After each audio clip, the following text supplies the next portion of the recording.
Hello everybody and welcome to Mondoid, your one-stop shop for all things Project Zomboid. And this week, don't worry, be mappy.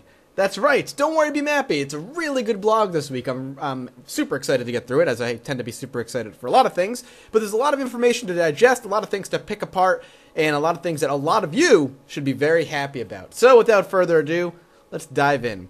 The very first thing that they talk about here is something that a lot of you modders are going to adore.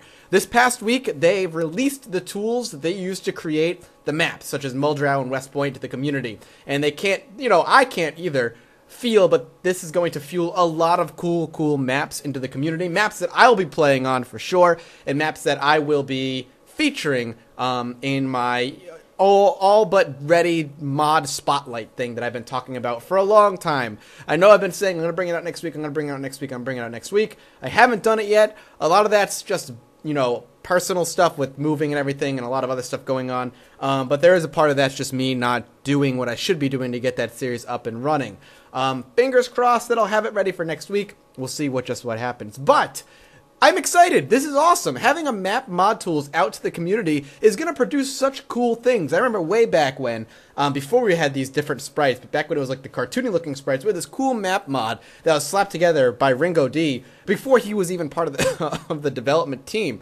And it was a really cool, he basically had taken all these maps that people created and basically stitched them all together and made this really big, huge map. Now we're going to see maps that people are going to be able to make themselves, and we're just going to be able to play on, which is going to be awesome. We could see really packed city maps. We could see, more of like a rural suburban type area.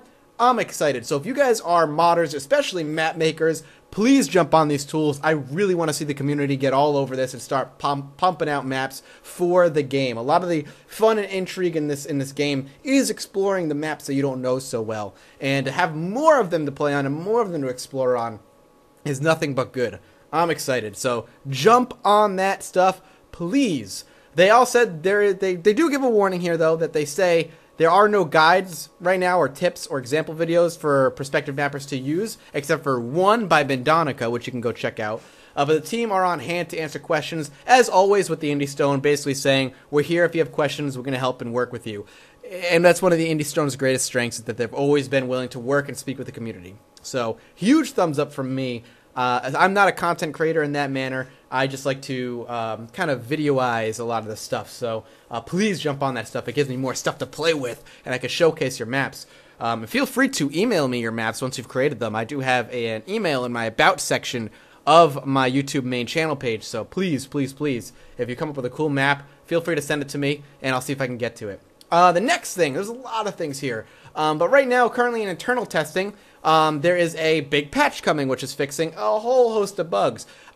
I would go through them bug by bug, but the list is gigantic. I suggest you pop over to the blog, click on forum, and just check out the list of things being fixed. Some notable things are like the thunder bug is being fixed. I guess what it was initially supposed to be was a 1 in 20 chance for the thunder storm to happen each day. But a bug basically made thunder happen every day. So that's been fixed. A bunch of other stuff has been fixed as well. A couple cool new things have been added, such as being able to build your own lamp post that does use batteries and stuff. So if you get a lamp or something, and you're able to get some planks, some nails, you can put up a lamppost that actually uses up batteries. So that's kind of cool. I definitely see using that to make the base a bit more homey looking and a bit more ragtag, so that's kind of cool. Easy Pickens has been fixing tons of bugs, which you'll have noticed over the patches.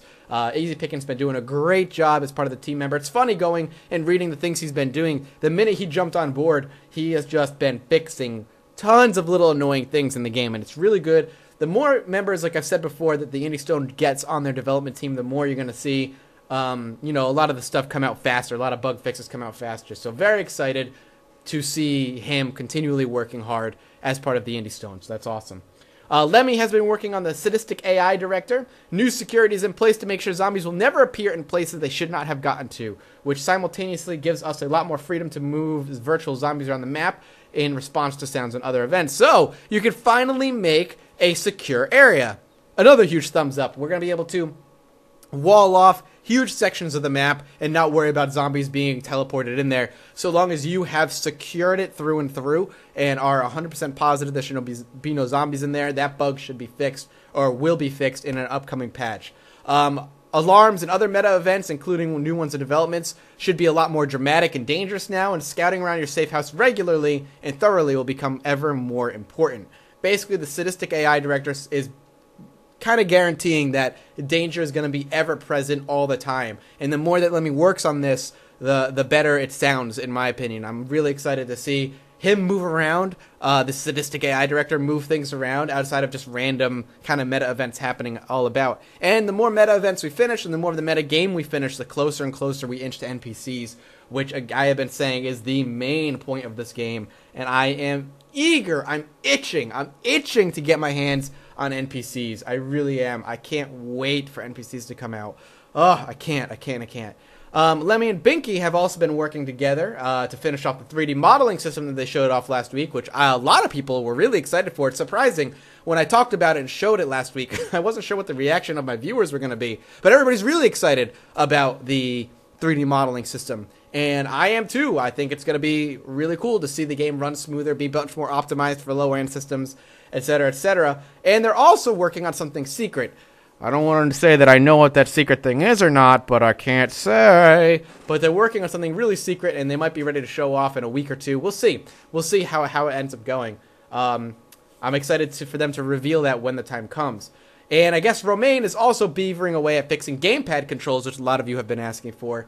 So that's good. Finally, we've been having quite a few issues with our new launcher not working on some people's machines, and despite only affecting a minority of people, it still led to an influx of tech support queries for our moderator team, the exact opposite of what it was intended for. So that's something they're probably working on. They don't want to be overfloated with, hey, my launcher's not working. So they have a launcherless version of the game in testing, so if you need that, you can go get it. It'll be easier for you to use if you can't get the launcher to work. And then the last thing they're saying is they're finally working on getting the Desura version of the game up and ready. I've said this before, and they've said this before. The reason the Desura version is always so far behind is because, unlike Steam, there's no way to opt in for like a beta testing or a beta build of the upcoming patch for the game like Steam has. So Steam, you can kind of opt into the beta version of the game where you get the next patch maybe before it's fully finished. Well, that's before it becomes the official build on Steam, and that's not something that Desura has. So once they have to wait till the build is completely ready before they release it on Desura. So that's why that's so far behind. But that's just something that they're going to be working on. Finally, we've got the January 25th meetup in Newcastle. So if you guys are 18 and older and you're near Newcastle in England, go meet up with them, man. I can't tell you how jealous I am. One day I'll be able to meet them, which would be awesome. Maybe one day there'll be a ZomCon, and I'll be able to pop over. If there was a Zomboid convention, one day I would be there, man. I would be there. I don't care how much money it would cost me. I would be there. But that's it. So a lot of cool stuff, mainly bug fixes, but the map tools is huge. But having bug fixes is good, especially the list of bug fixes they have. It's really good to see them kind of ironing out some of the details. And one day, man, I'm going to be able to open up this blog, and it's going to be able to say NPCs have been released, and I am going to lose my shit. And when that happens, I'm going to be so excited. So, if you're one of those once-a-weekers, I will see you next week. If you're a regular, I will see you later today. I've got 2 more videos coming out for you guys today. And as always, I'll see all of you next time. Bye-bye.